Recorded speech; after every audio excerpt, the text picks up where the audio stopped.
Saya mulai ya, biar nanti teman-temannya bisa ngelihat rekaman di YouTube-nya. Assalamualaikum warahmatullahi wabarakatuh. Waalaikumsalam. Waalaikumsalam warahmatullahi wabarakatuh. Waalaikumsalam wabarakatuh.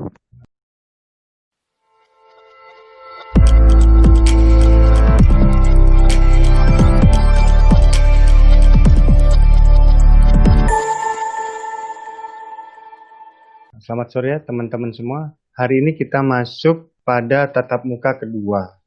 Nah, di tatap muka kedua ini kita mulai masuk tentang apa yang dimaksud dengan filsafat. Memang materi kuliah kita adalah filsafat hukum. Tetapi sebagai pengantarnya, saya akan jelaskan terlebih dahulu tentang apa itu filsafat, bagaimana sejarah perjalanan filsafat, kemudian itu semua sebagai pengantar Anda semua untuk masuk ke dalam ranah filsafat hukum.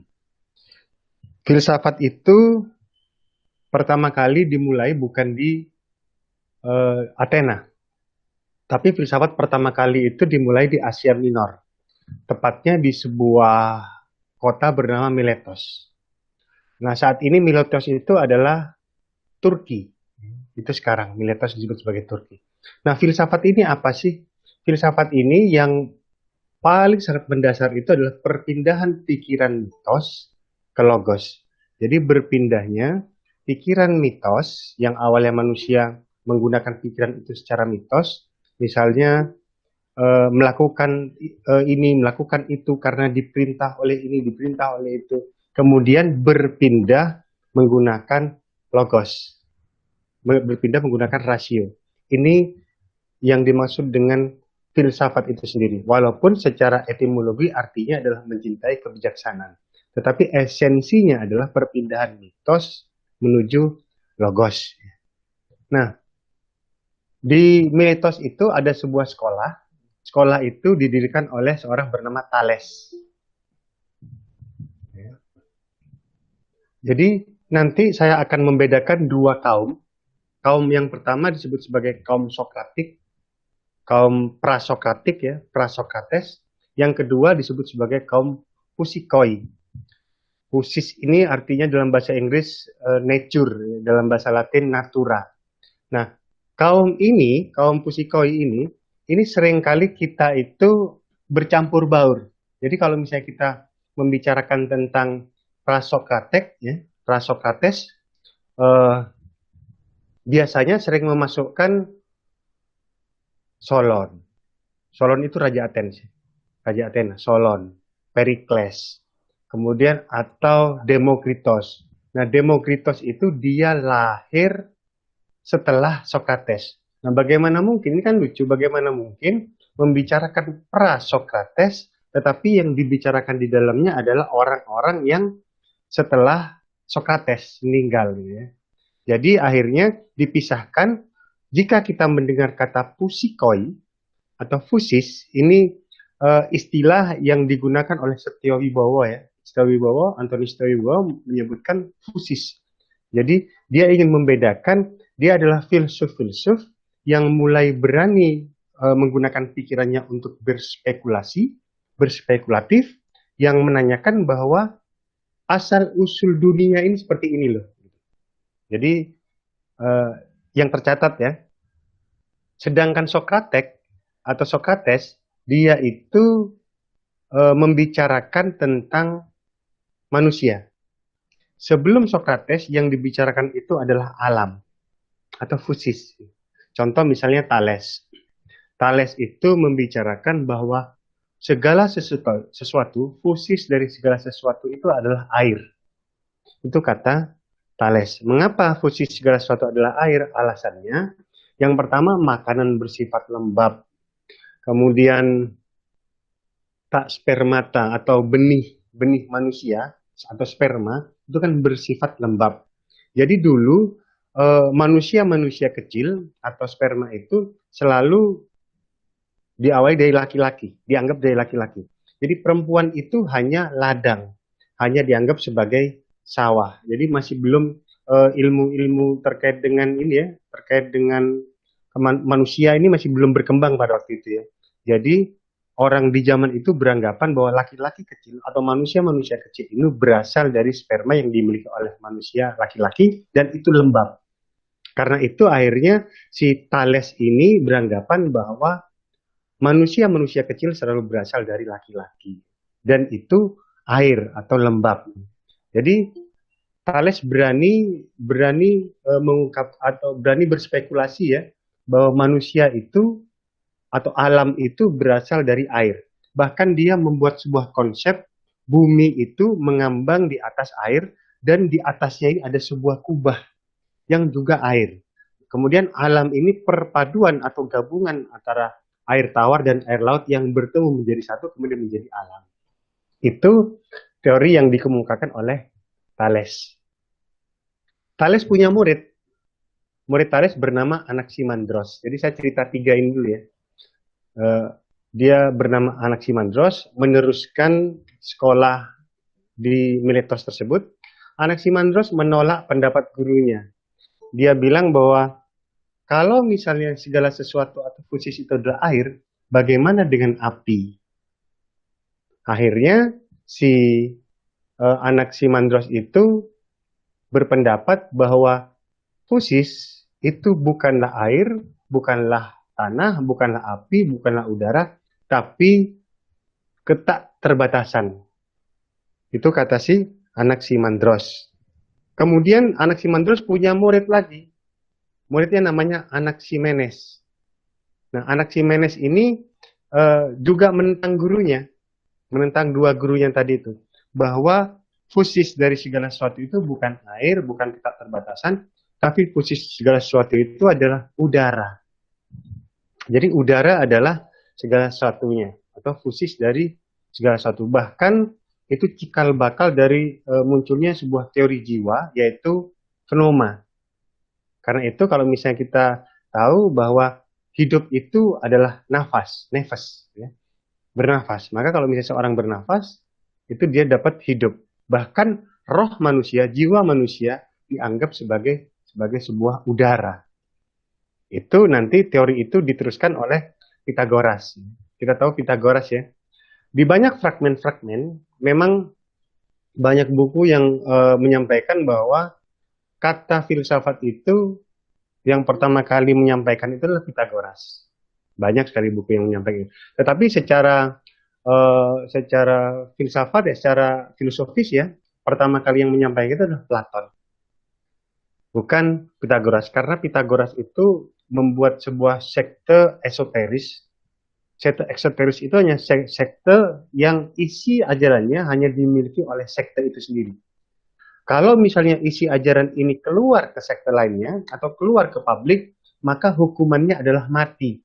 Nah, ini juga menarik buat kita. Kalau hukumannya menyampaikan ajaran dari sekte esoteris tersebut adalah mati, pertanyaannya dari mana kita mengetahui informasi-informasi tentang Pythagoras?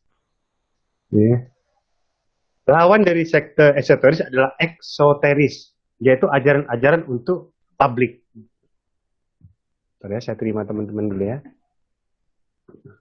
Kemudian Miletos ini diserang oleh Persia. Akhirnya Miletos hancur, lalu kemudian perpindahan konsep filsafat ini berpindahlah ke Athena.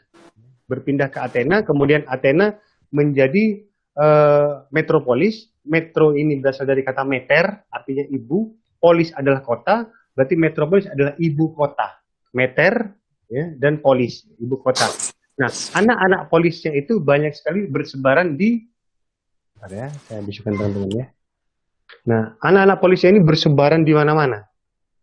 Tetapi yang paling utama ada pada di Yunani, ada Athens atau Athena, ada Sparta ya, dan lain sebagainya. Nah, pada waktu konsep pikiran filsafat ini ada di Athena, itu dimulai dari sebuah cerita yang ditulis oleh Homeros. Ada seorang pengarang terkenal di zaman itu bernama Homeros. Homeros ini menulis ada buku Ilias, kemudian Odysseus, Raja Priam, dan yang terkenal Kuda Troya. Ilias ini cerita ini mitos ya. Cerita ini sama seperti misalnya cerita Mahabharata Atau kalau misalnya cerita di Cina itu ya, Journey of the West gitu ya. Perjalanan pendeta Tong Sam Chong gitu ya, yang ditemani oleh Sung Gokong, Pat Kai dan lain sebagainya ya. Di mana ada perpaduan antara manusia dan siluman. Siluman juga bisa berubah jadi manusia. Ini mitos ya. Tetapi di zaman itu cerita ini benar-benar dianggap terjadi. Sama seperti orang Jawa yang beranggapan bahwa perang Borotoyudo atau perang Pandawa dan Kurawa itu terjadi di Pulau Jawa. Padahal ini kan di India. Tapi orang Jawa itu benar-benar percaya bahwa perang ini ada di Pulau Jawa. Sama juga dengan di Yunani. Mereka percaya bahwa Troya atau perang Troya itu benar-benar terjadi. Gimana cikal bakal dari isi Ilyas ini? Idenya di mana? Jadi pada waktu itu ada dua orang pangeran dari Raja Troya yang bernama Hektor dan Paris berkunjung ke Yunani. Pada saat berkunjung ke Yunani, dia bertemu dengan Agamemnon. Kemudian istri dari Menelaus bernama Helena. Nah, Helena bertemu dengan Paris, dia sangat tertarik sekali. Kemudian Paris membujuk layu Helena sehingga mau pergi bersama laki-laki tampan ini pergi ke Troya. Penculikan Helena ini membuat semua raja-raja Yunani marah. Lalu semua polis-polis Yunani bersatu padu bersama mereka menyerang Troya karena dianggapnya Hektor dan Paris menculik salah satu istri dari Raja Sparta yang bernama Menelaus. Inilah asal-usul atau cerita, inti cerita dari Ilyas, karya Homeros. Pernah ngeliat ini ya, film Troya ya, perang Troya ya. Jadi di sana ada karakter-karakternya itu ya. Halo? Gimana, Win? Nggak pernah, Wah. Nggak pernah. Nanti ya, ditonton Win ya. Cerita tentang Troya itu ya. Menarik, ceritanya menarik. Insya Allah. Kemudian setelah itu ada nanti terkenal dengan sebutan Achilles. Achilles itu seorang dewa ya, seorang keturunan dewa. Lalu dia itu sangat kebal sekali, tahan, tetapi kakinya itu lemah. Karena itu otot kaki kita itu biasa disebut sebagai Achilles. Jadi kalau misalnya kalian tumit ya di tumit kalian, di sininya ini pasti sebutannya Achilles. Itu berasal dari kisah tadi di Troya itu.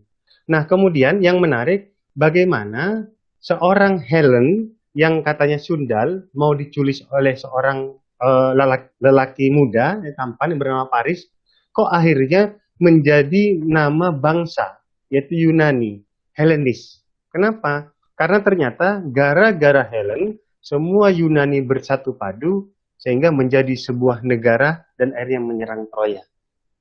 Nanti yang menarik, justru gara-gara Yunani hancur, kebudayaan ini malah menyebar. Jadi menariknya di situ, bukan malah mati tapi malah menyebar. Saya ceritakan terlebih dahulu ya penyebarannya secara pendek, kemudian saya akan kembali lagi ke sini. Nah, menyebarnya di mana? Menyebarnya setelah ini ada seorang ahli bernama Platon. Platon kemudian membuat sekolah bernama Akademia. Akademia mulai dari abad ketiga sebelum Masehi, kemudian berakhir sampai abad ke-6 setelah Masehi. Jadi ada 9 abad, tepatnya 529 Masehi. Nah, sekolah Akademia ini akhirnya ditutup oleh seorang raja bernama Justinianus.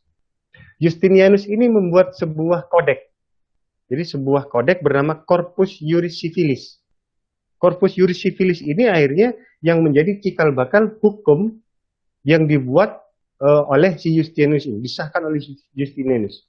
Akhirnya Romawi hancur. Kemudian terus berkembang ya, perjalanan sejarah ya, sampai 1789. Setelah 1789 ternyata Prancis mengalami revolusi industri. Karena Prancis mengalami revolusi industri, lalu kemudian Raja Louis XVI meninggal, lalu Prancis berubah menjadi republik, ternyata masih perebutan kekuasaan di Prancis.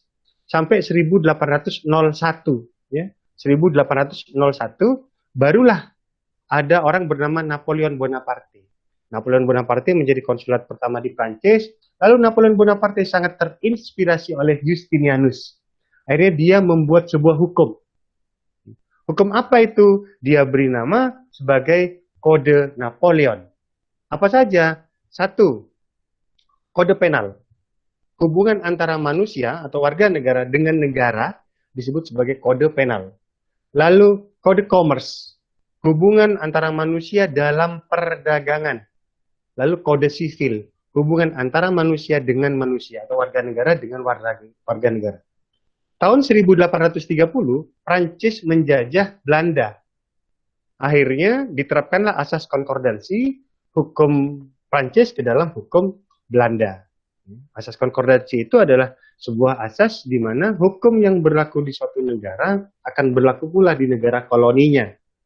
Karena Prancis tidak punya hukum, akhirnya hukum itu digunakan, Belanda tidak punya hukum, akhirnya hukum itu digunakan di Belanda pada saat Belanda merdeka dari Prancis, yaitu tahun 1839. Akhirnya tiga ini dirubah ke dalam bahasa Belanda. Kode penal dirubah menjadi atau diterjemahkan menjadi Wetboek van Strafrecht. Kode commerce dirubah menjadi Wetboek van Koophandel. Kode sivil atau de sivil dirubah menjadi Burgerlijk Wetboek. Karena Belanda 1840, karena Belanda memiliki sebuah negara koloni bernama Nederland Indies, akhirnya hukum ini tiga ini diterapkan ke Nederland Indies tersebut. Lalu kemudian 1945 kita merdeka, agar tidak terjadi kekosongan hukum, maka Wetboek van Strafrecht diterjemahkan menjadi Kitab Undang-Undang Hukum Pidana. Burgerlijk Wetboek diterjemahkan menjadi Kitab Undang-Undang Hukum Perdata, dan Wetboek van Koophandel diterjemahkan menjadi Kitab Undang-Undang Hukum Dagang. Jadi nyambung ya ceritanya ya. Sampai hari ini tiga ini tetap kita gunakan. Tetapi cikal bakal munculnya tiga ini, kalau misalnya tadi saudara mendengarkan saya, nanti didengarkan lagi di rekaman itu. Ya. Ini nyambung terus sampai ke zaman Fushikoi tadi itu. Cikal bakal di mana ternyata pikiran-pikiran orang Miletos itu akhirnya digunakan oleh orang yang bernama Sokrates nanti. Siapa Sokrates itu? Nah, Sokrates itu orang Yunani, orang Athena. Jadi Miletos sudah hancur. Dia orang Athena. Dia mengajarkan suatu ajaran baru di zaman itu, yaitu ajaran kebaikan. Mengapa? Karena dia mengajarkan orang dulu itu melakukan sesuatu itu karena disuruh oleh dewa ini, dewa itu. Tetapi akhirnya ada sebuah konsep pikiran seperti ini. Loh, Tuhan kok digambarkan atau dewa-dewi kok digambarkan secara antropomorfis. Secara antropomorfis itu penggambaran di mana dewa-dewi sama seperti manusia. Melakukan pembunuhan, persekongkolan, perselingkuhan, bukan hanya tidur dengan dewa-dewi lainnya, perzinahan ya, tapi juga dewa-dewi lainnya tidur juga dengan perempuan-perempuan yang ada di bumi. Seperti misalnya si Zeus punya anak, sebentar ya. Kenapa ini? Angger ini.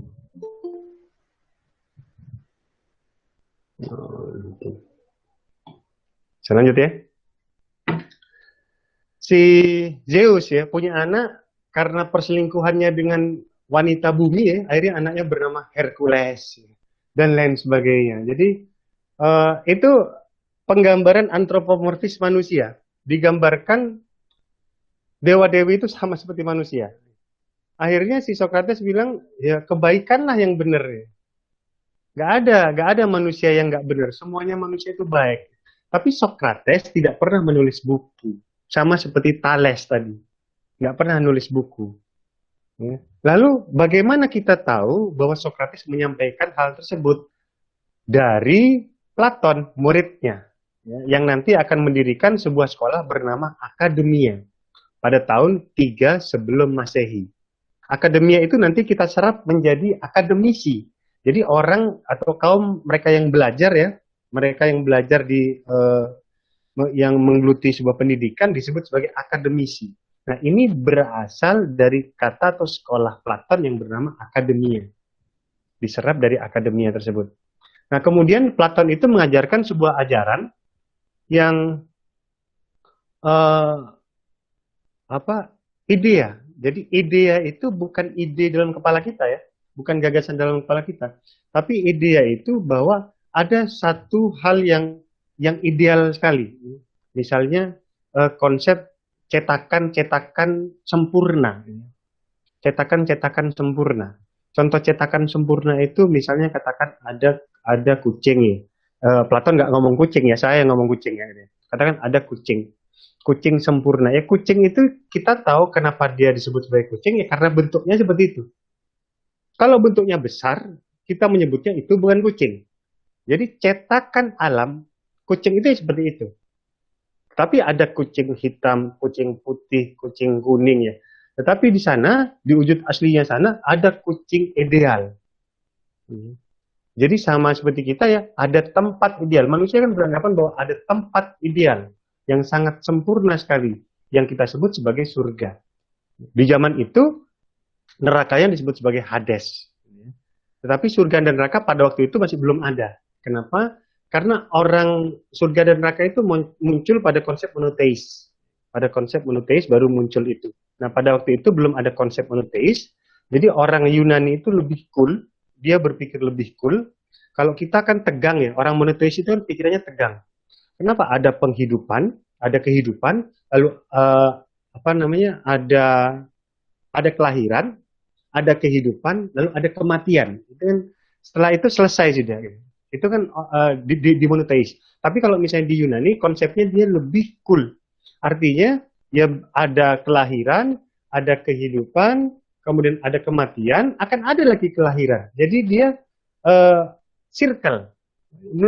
Muter-muter saja gitu, circle. Konsepnya sama seperti, apa istilahnya ya, reinkarnasi. Jadi mirip seperti itu, konsep orang Yunani atau pikiran Yunani. Sedangkan monoteis, dia lebih tegang, dia lain saja. Setelah itu selesai. Gitu. Nah, kemudian si Platon bilang bahwa tidak ada manusia jahat. Semua manusia baik. Kenapa? Dia melakukan kejahatan karena dia tidak tahu bahwa yang dilakukan itu adalah kejahatan. Misalnya, orang melakukan pencurian. Orang korupsi. Orang korupsi. Kira-kira setelah orang itu korupsi, apakah uang korupsinya menurut saudara pasti akan dibelikan mobil, dibelikan rumah, mungkin yang laki-laki kawin lagi, dan lain sebagainya. Ya. Nah, kira-kira itu kebaikan nggak? Iya, itu kebaikan-kebaikan individu. Ya, beli rumah, punya mobil, lalu makan makanan enak, dan sebagainya. Itu kebaikan-kebaikan individu. Tetapi kebaikan individu itu, kalau misalnya melanggar komunitas, maka yang menang adalah kebaikan komunitas. Tetapi Platon beranggapan bahwa dia melakukan itu karena dia tidak tahu. Jadi Platon itu nggak ada orang jahat menurut Platon. Menurut Platon itu semua orang baik dan lain sebagainya. Lalu Platon punya murid namanya Aristoteles. Aristoteles inilah nanti yang dia buat sekolah juga ya, namanya Lyceum ya. Sekolah dari Aristoteles tapi nggak berkembang sekolahnya. Nah, Aristoteles ini berbeda dengan konsep gurunya yang idea dan sebagainya ya. Aristoteles ini lebih ke hal yang ada, berwujud, nyata. Ini konsep yang yang dijalankan oleh seorang yang bernama Aristoteles. Bahkan pada konsep Aristoteles itu dia lebih menekankan konsep etika, moral. Bahkan dia membuat sebuah buku untuk anaknya yang dia beri judul Etika Nikomakea. Jadi anaknya namanya Nikomakea. Jadi dia sebut Etika Nikomakea. Kita termasuk berutang kepada Aristoteles karena banyak sekali term modern yang digunakan, misalnya etik, lalu kemudian logika, lalu kemudian silogisme. Itu term-term yang digunakan atau yang ditemukan oleh Aristoteles dan tetap kita gunakan hingga saat ini. Lalu kemudian zaman berkembang lagi. Zaman berkembang. Nah, Aristoteles ini bukan orang Athena ya, dia orang Makedonia. Akhirnya kenapa sekolah Aristoteles tidak berkembang? Karena dia orang luar. Di zaman itu ada hukum yang menyatakan bahwa orang luar Athena tidak boleh memiliki properti. Sebuah hukum yang zaman modern sekarang juga kita jalankan. Kita tahu di Indonesia, warga negara asing tidak boleh punya tanah. Nah, sama juga di zaman itu, orang asing nggak boleh punya properti di Athena atau di Yunani. Akhirnya apa? akhirnya mereka itu melakukan usaha-usaha untuk penghidupannya. Salah satunya adalah sekolah. Kemudian muncullah kaum yang bernama kaum sofis. Ya. Ini kaum sofis ini seumuran dengan Sokrates ya, kaum sofis ini.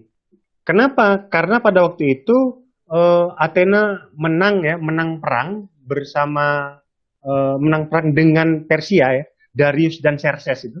Raja Persia Darius dan Xerxes dikalahkan oleh Athena. Kemudian Athena menjadi kaya raya karena pajak-pajak harus masuk ke Athena. Lalu Athena membangun Parthenon, kuil 12 dewa-dewi ya. Lalu ada juga kuil Apollon.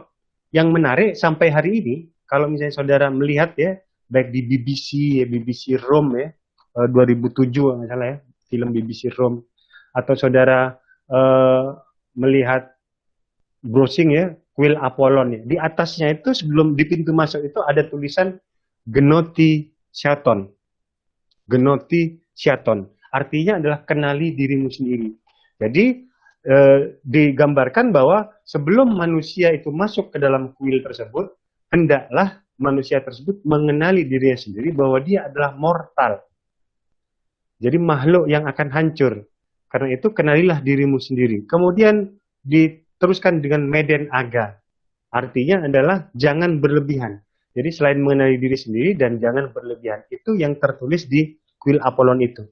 Jadi kemudian setelah Athena menang besar ya, menang perang tersebut, kemudian negara dalam kondisi damai. Negara dalam kondisi damai, akhirnya karena damai, ekselensi, kehebatan seseorang itu tidak lagi di medan perang. Tapi ekselensi atau kehebatan seseorang itu ditentukan dari kehebatan dia berargumen dan berdebat. Nah, menjadi pengacara dan menjadi ahli hukum di zaman itu sangat dicari-cari oleh para orang atau pemuda-pemuda di zaman tersebut.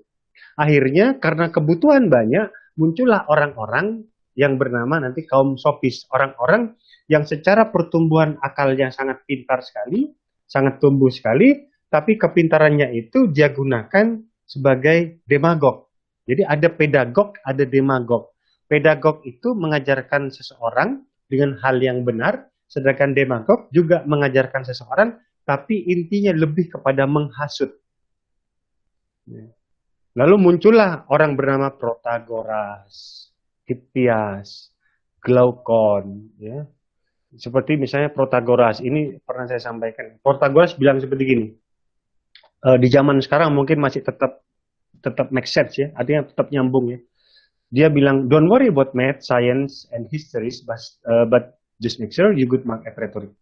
Jadi nggak usah khawatir, nggak tahu matematika, nggak tahu ilmu pengetahuan, nggak tahu tentang sejarah, karena kesuksesan kalian ditentukan kemampuan kalian berkata-kata. Jadi orang sofis pada waktu itu sudah sangat mengetahui bahwa kata itu bisa menjadi realita bagi orang yang mendengarnya. Ya. Kemudian apa kata? Jadi di zaman itu sudah otaknya sangat berkembang dan canggih sekali. Menurut mereka kata itu adalah sonor yang merupakan refleksi dari logos yang terbentuk dalam sebuah fonem. Jadi itu kata. Jadi merupakan sonor, suara yang merupakan refleksi dari pikiran kita yang terbentuk dalam sebuah fonem atau tanda-tanda. Berarti kata ini tidak mencerminkan kenyataan atau realita, tapi dia adalah refleksi dari sonor, dari logos kita, dari rasi kita. Contoh seperti gini, kalau saudara lihat bolpen ya, yang megang bolpen, kalau saudara lihat bolpen gini, apakah kira-kira bolpen ini masuk ke mata kita? Enggak kan? Ya. Bukan wujud nyatanya yang masuk ke mata kita. Ya. Bukan wujud nyatanya, tapi formanya. Jadi ini wujud nyata ya. Di balik wujud nyata ini ada forma, metafisis ya. Forma itu ya ini. Ya. Forma wujud nyata itu masuk ke dalam pikiran kita ya. Lalu kemudian pertanyaannya ya, ini refleksi ya buat kita ya pertanyaannya. Nah kira-kira kalau wujud nyata semuanya ini masuk ke kepala kita, kenyataan itu ada nggak sih?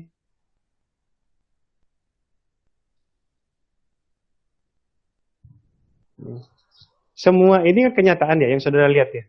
Termasuk kita ini. Manusia nanti, manusia modern nanti ya, dia sudah virtual. Jadi kenyataan itu sudah berbeda dengan konsep kita yang saat ini. Ini kan kita anggap kenyataan. Kuliah seperti ini, kita anggap kenyataan. Berarti, begitu juga dengan hukum. Hukum itu di mana? Nggak ada. Ada nggak kenyataannya? Nggak ada. Bagaimana bisa ada? Diciptakan. Diciptakan dengan apa? Dengan kata yang terbentuk dalam sebuah teks. Karena manusia dulu tahu bahwa kata ini dia kautik, dia nggak jelas. Mana kata? Nggak ada, nggak fix, nggak tetap. Tapi kalau sudah terbentuk dalam sebuah teks, dia jelas. Ini seperti ini. Ini ya. Ada sebuah buku modern jurisprudence. Modern jurisprudence. Nah, kemudian buku ini saya sebutkan dalam kata modern jurisprudence. Mana modern jurisprudence? Nggak ada. Tetapi saudara akan menangkapnya sebagai itu adalah modern jurisprudence kata dan itu adalah kenyataan. Padahal nggak ada. Nah, ahli hukum pada waktu itu sudah ngeh agar memfikkan kenyataan dengan kata dia harus terbuat dalam teks yang ceket. Bentuk lain. Teks ceket. Dia nggak berubah. Nggak akan pernah berubah. Nah, ini cikal bakal. Cikal bakal. Apa hukum pertama yang tertulis? Hukum pertama tertulis adalah Hammurabi. Kode Hammurabi. Nanti saudara bisa browsing apa yang dimaksud dengan kode Hammurabi. Lalu kemudian, saya lanjut ya. Saya lanjut. Nah, si kaum sofis ini akhirnya ada dalam sebuah buku Platon ya. Sekali lagi yang menulis itu Platon. Kejadiannya apakah benar atau tidak? Ya saya nggak tahu. Yang saya tahu, referensi saya adalah Platon. Platon menulis pada Politeia, dia menyebutkan Thrasymachos. Thrasymachos ini orang yang sangat pintar sekali di zaman itu, bahkan dianggap sebagai sosok bijak pada untuk zaman kontemporer saat ini. Kenapa? Karena Thrasymachos bilang seperti gini. Dia menyebutkan seperti gini. Hukum itu adalah produk penguasa. Bayangkan, di zaman itu ya, Thrasymachos bilang, hukum itu adalah buatan penguasa. Siapa yang berkuasa, maka dia akan membuat hukum. Jadi pernyataan atau quote yang sangat realistis sekali. Tetapi akhirnya nanti ditolak. Ditolak oleh orang bernama Glaucon. Jadi Glaucon ini saya lupa Glaucon apa Georgias ya. Glaucon dia sepupunya Platon gitu. Ditolak oleh Glaucon. Glaucon bilang gini, "Oh enggak. Hukum itu bukan buatan penguasa. Hukum itu bukan untuk orang kuat." Karena yang Thrasymachos tadi bilang hukum itu buatan orang kuat, penguasa tadi ya. Siapa yang kuat, siapa yang penguasa, maka dia membuat hukum. Nah, si Glaucon bilang hukum itu bukan buatan orang yang kuat, tapi hukum itu buatan orang yang lemah. Ini persepakatan orang lemah untuk melindungi dirinya sendiri atau melindungi diri yang lemah ini karena mereka cenderung menjadi objek kelemahan itu sering cenderung jadi objek cenderung mendapatkan ketidakadilan, maka si mereka-mereka yang lemah ini bersepakat untuk membuat hukum. Ada 3 premis. Premis itu pernyataan ya. Kalau saudara mendengar kata postulat, premis, pernyataan, hipotesa, itu sama semuanya. Tapi hipotesa ini pernyataan yang butuh dibuktikan kebenarannya. Ini hipotesa. Tapi kalau postulat, premis, pernyataan, artinya asumsi, itu sama artinya. Jadi jangan bingung kalau misalnya mendengar kata postulat, premis, asumsi, pernyataan, artinya sama. Yaitu pernyataan. Ada 3 pernyataan. Pernyataan pertama atau premis pertama, begini. Melakukan ketidakadilan itu rasanya sangat menyenangkan. Melakukan ketidakadilan rasanya sangat menyenangkan sekali. Contoh misalnya saat saudara nerobos lampu merah, kan menyenangkan rasanya.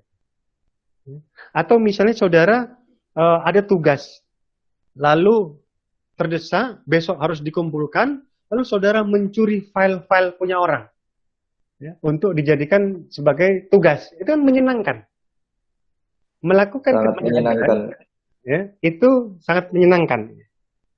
Kemudian Karena orang tahu bahwa melakukan ketidakadilan ini menyenangkan, lalu dibandingkan dengan didera ketidakadilan, rasanya sangat menjengkelkan. Jadi saat saudara naik mobil, lalu lampu hijau, lalu kemudian saudara diserobot oleh sepeda motor. Loh, ini gimana sih sepeda motor? Ini kan waktu saya hijau, waktunya jalan, kenapa saya diserobot gini? Didera ketidaknyaman. Pada saat saudara membuat katakan skripsi, kemudian file skripsi saudara dicuri oleh teman saudara sendiri, kan rasanya tidak menyenangkan. Akhirnya di premis berikutnya bahwa didera ketidakadilan itu rasa kebaikannya itu sangat dibandingkan dengan kebaikan yang dirasa itu nggak banding. Jadi didera ketidakadilan, kebaikannya itu sangat tidak sebanding sekali jika dengan dibandingkan ketidakadilan yang kita dapatkan. Akhirnya orang-orang yang lemah ini bersepakat bersama bahwa melarang hal tersebut. Contoh misalnya pencurian. Kita lebih cenderung menjadi korban pencurian ya daripada orang yang melakukan pencurian itu. Oke, sekali-sekali mungkin saudara pernah mencuri file orang. Tapi saudara cenderung menjadi korban pencurian file dibandingkan saudara mencuri file itu sendiri. Jadi akhirnya orang-orang yang melakukan yang lemah ini, mereka melakukan persepakatan bahwa mencuri dilarang, membunuh dilarang. Jadi hukum itu muncul dikarenakan kesepakatan-kesepakatan dari orang lemah. Berbeda tadi ya dengan si Trasimakos ya. Jadi ini konsep yang menarik sekali. Kita baru awal ya. Kemudian saya kasih hal yang menarik, Pak. Gimana caranya biar kita semakin mempelajari dengan mendalam? Caranya milikilah rasa penasaran. Karena sebenarnya filsafat itu terjadi pada saat orang mengalami kekaguman. Jadi pada saat orang kagum, lalu didera kekaguman, didera ketakjuban, apa yang dia rasa? Yang dia rasa adalah kebodohan. Pada saat orang bodoh, maka kemudian dia akan bertanya untuk keluar dari kebodohan itu. Jadi kalau misalnya saudara malam-malam ya nanti ya, lalu melihat langit ya, ternyata yang gelap dan yang bersinar itu lebih banyak yang gelap. Kalau saudara nanti malam ya, saudara lihat ya langit ya, lalu saudara perhatikan ini, iya ya, ternyata yang gelap itu lebih banyak daripada yang bersinar. Jadi yang kita tahu saat ini hanya yang sebagian kecil dari yang gelap, sebagian dari kecil dari yang banyak yang gelap sekali. Hanya sinar-sinar itu aja yang kita ketahui. Banyak hal-hal gelap yang masih tidak kita ketahui. Kalau kita mengungkap kegelapan itu, bukan berarti semakin akan ketahuan rahasia dari alam ini, tetapi semakin kita masuk ke dalam kegelapan-kegelapan lainnya. Karena kebenaran itu sama seperti sumur dalam yang tidak terhingga. Itu konsep pikiran dalam filsafat. Ini pengantar ya, sebelum saudara untuk masuk ke dalam konsep manusia nanti besok. Konsep manusia. Sofis dan manusia lah. Besok saya akan menceritakan tentang kaum sofis dan manusia yang katanya terdiri dari raga, jiwa gitu. Jadi yang terdiri dari raga, jiwa, hati dan akal. Jadi ini konsep hati itu muncul pada saat sekali lagi muncul setelah monoteis muncul ya. Sebelum monoteis muncul tidak ada hati. Nggak ada konsep hati. Yang ada konsep rasio atau akal. Penentunya semuanya ada di jantung. Di jantung ya. Jadi kalau misalnya saudara mendengar heart, kata bahasa Amerika heart ya, kita sering menerjemahkan sebagai hati. Heart. Lalu ada gambar daun waru gini ya. Daun waru atau misalnya kata yang terbaru seperti gini. Jadi heart itu artinya kan kita menerjemahkan sebagai hati. Tapi sebenarnya heart itu artinya adalah jantung. Karena hati itu artinya liver. Heart itu jantung. Jadi yang bergerak itu, yang bergerak adalah jantung. Jadi penentunya semua ada di jantung. Jadi itu yang akan besok kita bicarakan. Ini kenapa nih lagi nih? Ada yang sinyalnya kurang enak. Jadi keluar masuk forum. Oke. Saya kira mau nanya tadi. Oke, baik teman-teman. Ada yang ditanyakan? di sini? Ada, Pak. Iya, Fes. Itu kan tadi sejarahnya dari Mesir ke Yunani, ke Prancis, Belanda, sampai Indonesia. Kalau filsafat dari Islam itu gimana, Pak? Tumbuhnya, Pak? Perkembangan filsafat dari awal itu gimana, Pak? Saya nggak. Apakah dari Ya. Athena juga atau gimana? Atau ada perkembangan peradaban sendiri, Pak? Gitu, Pak. Iya, Terima kasih, Pak. iya, baik. Nah, saya kurang begitu mendalami filsafat Timur, seperti filsafat Cina, Buddha, lalu Hindu, Islam ya. Saya kurang begitu mendalami. Yang filsafat hukum itu karena Eropa, ya. Kita kan terpengaruh oleh Eropa, maka mau tidak mau kita melongok ke Eropa. Nah, dalam perkembangan perkembangan sebelumnya, saya nggak paham, mungkin ada interaksi. Ada interaksi. Kan dulu kita punya banyak ada Ibnu Farabi ya, Ibnu Sina ya. Itu para filsuf. Kemudian setelah Al-Ghazali itu menghentikan filsafat dilarang. Filsafat dilarang untuk orang Islam oleh Al-Ghazali. Kenapa filsafat dilarang? Di Islam itu semua boleh dipertanyakan kecuali satu hal, ketauhidan. Ya. Jadi Al-Ghazali melarang itu karena ditakutkan manusia akan, kita ini kan nakal ya. Pikiran kita ini nakal. Saudara kalau misalnya kebanyakan baca, saudara jadi pikirannya nakal. Jadi kritisnya nakal. Yang ditakutkan nanti saudara akan mempertanyakan ketauhidan ya. Padahal kan semuanya boleh dipertanyakan di dalam Islam ya. Tapi ada satu yang tidak boleh dipertanyakan, yaitu ketauhidan. Nanti kalau misalnya ketauhidan dipertanyakan nih, nanti akhirnya jadi kafir dan lain sebagainya gitu. Jadi saya tidak bisa, saya nggak paham karena saya nggak mempelajari secara lebih mendalam. Yang saya tahu hanya itu. Tapi sebelum Al-Ghazali itu banyak sekali para filsuf dari Islam yang muncul dan juga mempengaruhi Yunani. Bahkan di Islam itu kan sebelum Islam masuk ya, kan juga dewa-dewi. Agama dewa-dewi, banyak dewa-dewinya ini. Dewa-dewinya banyak, lalu pertentangan antara dewa ini. Bahkan orang Arab dulu itu mempercayai ada makhluk-makhluk lain di luar manusia yang bergentayangan dan lain sebagainya, yang disebut sebagai jin dan lain sebagainya ya. Itu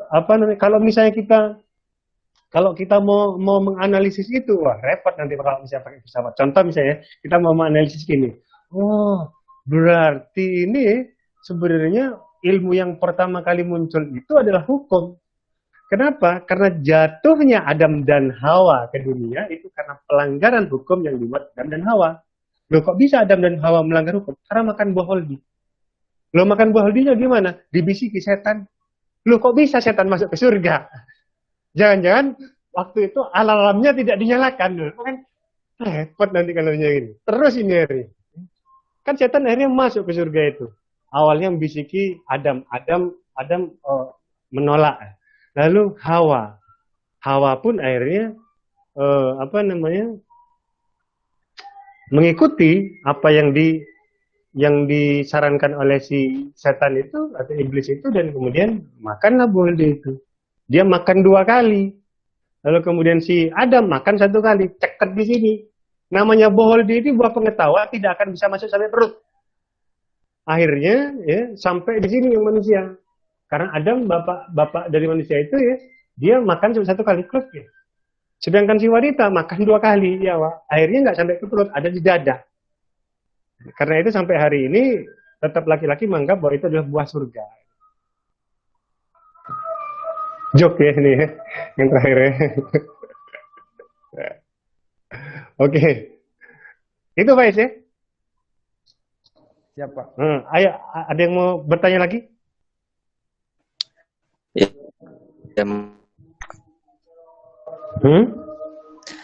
ini mohon izin saya mau tanya.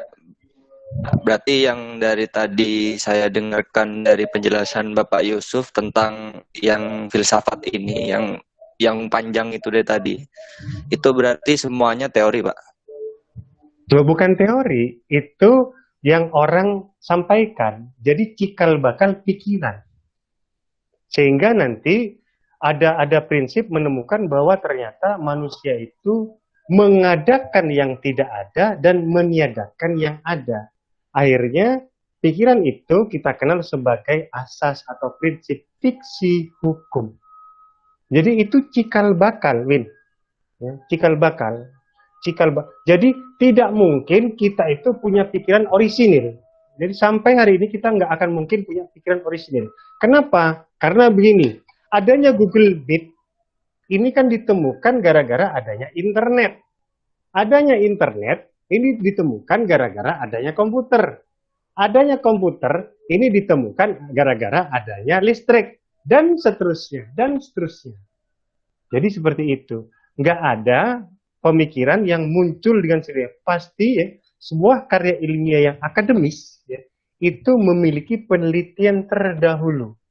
Jadi nggak ada sesuatu karena manusia tahu bahwa kita bukan wakil Tuhan atau yang disebut sebagai nabi, ya. Bukan mendapatkan sesuatu yang dari wahyu, ya. Tapi sesuatu yang memang diproses sendiri oleh akal kita berdasarkan karya-karya dari orang-orang terdahulu kita. Begitu juga dengan hukum. Ituin. Oke, lainnya yang mau tanya? Oh, saya masih pengen nanya, Pak. Iya, iya. Ya, mau izin saya mau pertanyaan saya ini sebenarnya saya paham yang dari tadi dijelaskan Pak Yusuf ini cikal bakal atau asal usul atau awal mula. Win. Iya. Dinyalakan kameranya. Kameranya dinyalakan. Merah. Oh, bentar Pak, saya mau pakai baju.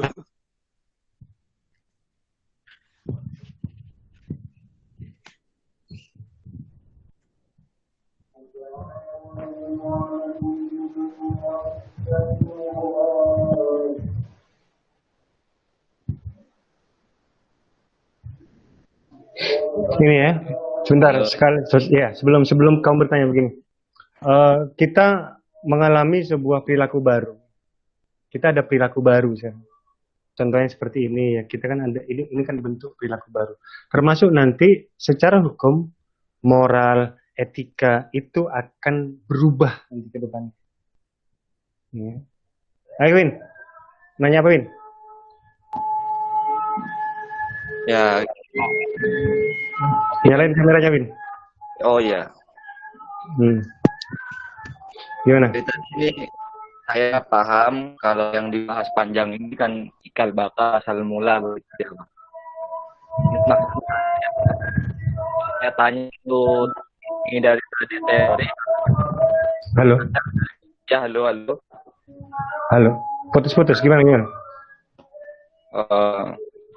Ya ini saya Pak intinya Pak kalau dari tadi ini yang dijelaskan Pak Yusuf ini dari filsafat kan. Nah, kenapa saya dari tadi yang saya dengarkan dari penjelasan Bapak Yusuf ini teori? Ya, halo. Saya nggak dong, tanya putus. Oh. Coba cari tempat yang enak. Gimana?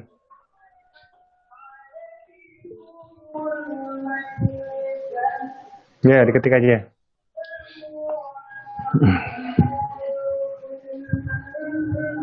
Mungkin ada yang lainnya? Sekalian nunggu ketikan dari si Erwin.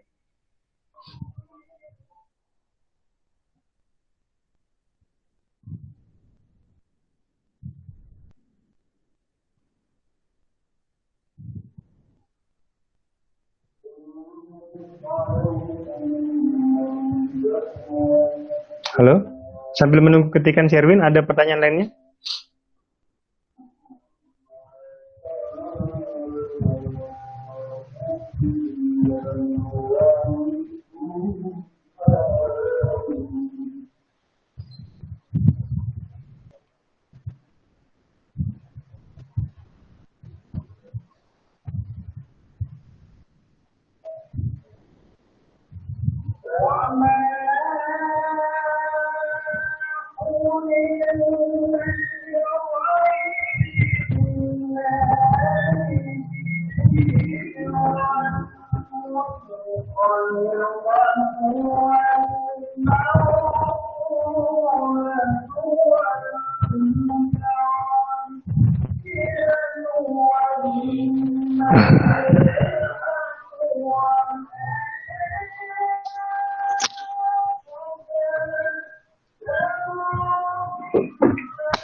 Oke, ini ya, saya bacakan ya.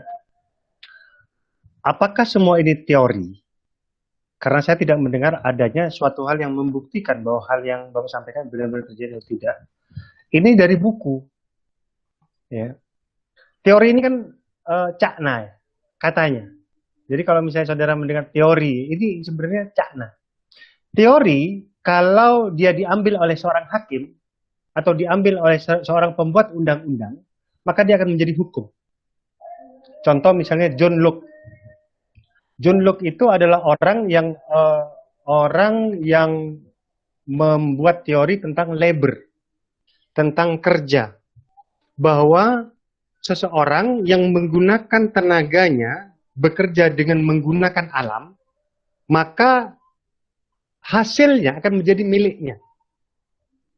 Akhirnya diserap oleh hukum di dalam intellectual property right menjadi hukum hak cipta, paten, merek, desain industri, desain sirkuit terpadu, pemilihan varietas tanaman, dan lain sebagainya.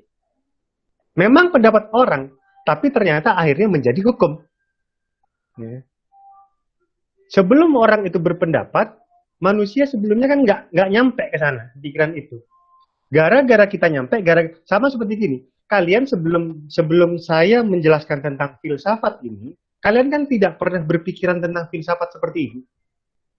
Begitu dijelaskan seperti ini, barulah saudara memahami, oh ternyata begini toh, begini toh, begini toh. Nah, tetapi itu semua ada di dalam buku. Ya. Jadi acuannya jelas.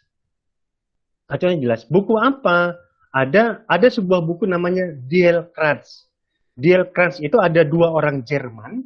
Dia mengutip semua fragmen-fragmen, dikutip, disebut namanya Die Krantz. Itu pernyataan Platon. Ya, pernyataan Platon, pernyataan Aristoteles disebutkan. Jadi cara mengutipnya itu juga sama seperti kita cara mengutip Al-Quran. Misalnya Die Krantz nomor berapa ya, namanya apa, lalu kemudian surat apa, bukan apa namanya, buka halaman 30, bukan seperti itu. Jadi surat baru ayat. Ya. Karena kalau misalnya tulisannya beda-beda, besar-besar, kecil-kecil, kan beda-beda halamannya. Jadi itu dikutip dari itu. Lalu kemudian ada buku-buku, misalnya Platon. Ya. Buku Platon seperti Politeia, The Republic, cikal bakal demokrasi yang kita serap sekarang. Ya. Platon itu nggak setuju sama demokrasi. Kenapa? Banyak filsuf-filsuf lama itu nggak setuju dengan demokrasi. Kenapa? Karena demokrasi itu menyamakan suara antara orang pintar, dalam artian, mohon maaf ya, orang pintar ini maksudnya bukan manusianya, tapi logika dia jalan. Logikanya jalan. Orang bodoh itu sebenarnya pintar bodoh bukan manusianya, tapi cara dia bernalar. Bukan misalnya bodoh, bukan manusianya. Gitu ya. Kalau misalnya saudara dibilang bodoh, ya itu bukan Anda yang dibilang bodoh. Tapi cara Anda menggunakan pikiran bernalarnya. Gitu. Memang omongan orang, Win. Ya. Memang omongan orang. Sama seperti gini, Win. Kira-kira yang kamu pelajari semua itu ya, mulai dari semester 1 sampai semester 7 sekarang, itu omongan orang semua nggak? Bisa nggak semua dosen dari semester 1 sampai semester 7 itu membuktikan bahwa itu benar-benar ada? Nggak bisa. Kenapa kamu ada? Kenapa kamu mau gitu? Karena kesepakatan. Karena apa? Kesepakatan. Karena kesepakatan. Kamu mau karena kesepakatan. Iya. Aturan mainnya gitu, kesepakatannya gitu. Jadi itu kesepakatan itu nanti di dalam dunia modern ya, dia disebut sebagai hak dan kewajiban. Balik lagi ke dalam hukum. Ya. Gituin ya. Ya Pak. Yuk, yang lainnya. Berarti dari jawaban dari Bapak kepada Erwin itu berarti manusia itu mengkodifikasi ilmu, Pak ya. Jadi, umpamanya bintang berini ditulis, ditulis tuh. Terus sampai sekarang tuh, Pak. Itu Iya, turun temurun tuh ilmu. iya. Mengkodifikasi Berhasil. itu termasuk Quran. Iya, Pak. Iya, Pak. Pernah baca ya, Pak. Termasuk Bukan Quran. hadis. Iya, jadi Riwayatnya pernah. jadi Quran kan dikodifikasi itu zaman Abu Bakar. Lalu zaman Umar, lalu Utsman baru jadi gitu. Ya. Nah, pada waktu Rasulullah kan nggak ini, artinya tidak ditulis tapi dihafal. Tapi lama-lama kan banyak penghafal Quran kemudian tewas di medan peperangan. Nah, problemnya kalau nanti lama-lama tewas, hilang. Akhirnya ya sudah bid'ah sudah saya catat, saya tulis. Nah, hanya prosesnya ini yang saat ini kita percaya ya, dan artinya sudah kita tidak memperdebatkan lagi. Kalau misalnya kita mau berpikiran nakal, bagaimana kita meyakini 6.666 itu adalah benar seperti itu? Apakah konsensus? Artinya kalau misalnya ada yang, itu nggak benar itu ayat seperti itu. Akhirnya kesepakatan bersama gimana? Benar nggak? Benar. Saya nggak tahu gimana itu. Tapi ya sudah, kita tidak mungkin orang-orang, kalau saya ya, dalam saya, akademisi itu, mereka yang benar-benar bergelut di dalam ilmu pengetahuan itu ya, dia bisa salah. Saya bisa salah menyampaikan sesuatu pada saudara. Tapi yang saya pegang, saya nggak bohong. Sama, saya juga meyakini itu bahwa mereka-mereka yang melakukan kodifikasi itu, saya yakin mereka tidak berbohong. Dan itu menjadi sesuatu yang saya percayai. Gitu ya. Jadi keyakinan itu, kalau misalnya kita melihat sains ya, dari pengetahuan, keyakinan itu level paling terendah. Karena keyakinan itu sesuatu yang kita percayai tanpa dibuktikan. Kan kita kan buta ya. Yakin buta. Itu yang menjadi pembeda antara tahu sama percaya. Ya. Rata-rata hampir sebagian besar penduduk di dunia itu adalah percaya bahwa kedua orang tuanya adalah orang tuanya. Termasuk saya. Saya percaya bahwa kedua orang tua saya adalah orang tua saya.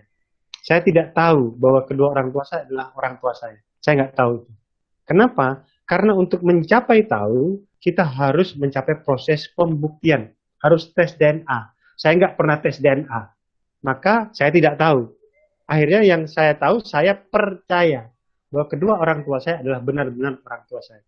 Bahkan kalian yang ada di kelas ini, mungkin nggak ada yang tes DNA. Berarti kalian terhadap orang tua kalian adalah percaya. Tidak tahu bahwa mereka benar-benar kedua orang tua kalian, tapi kalian percaya. Itu kedua orang tua ya. Kalau suami istri ya wajib tahu ya. Jangan percaya nanti jangan, saya percaya itu suami saya gitu. Saya percaya ini istri saya. Salah nih. Wajib tahu. Jadi perlu dibuktikan dengan apa? Surat tauhid atau surat nikah. Itu pembuktiannya gitu. Saya kira cukup ya untuk hari ini ya. Besok kita akan membicarakan tentang kaum sofis dan manusia. Baru kemudian setelah itu kita akan membicarakan mulai masuk ke dalam filsafat hukum. Ya, bagaimana kok kita ini hukum itu kok bisa muncul ya?